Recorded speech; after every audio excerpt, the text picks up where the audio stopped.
আসসালামু আলাইকুম। ওয়ালাইকুম আসসালাম। আজকে আমি তোমার গুড মর্নিং। আচ্ছা, আজকে আমি তোমাকে অ্যালফাবেট শিখাবো, মনোযোগ দিয়ে শিখবে। A B C D E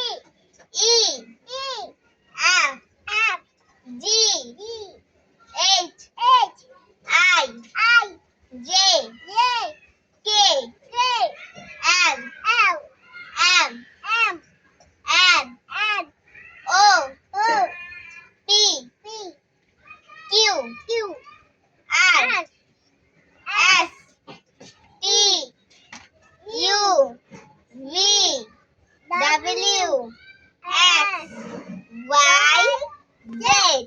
এবার তুমি পড়তে পারবে তো? বলো তো এটা কি? আপেল। আমি আর পড়বো না, জায়গা।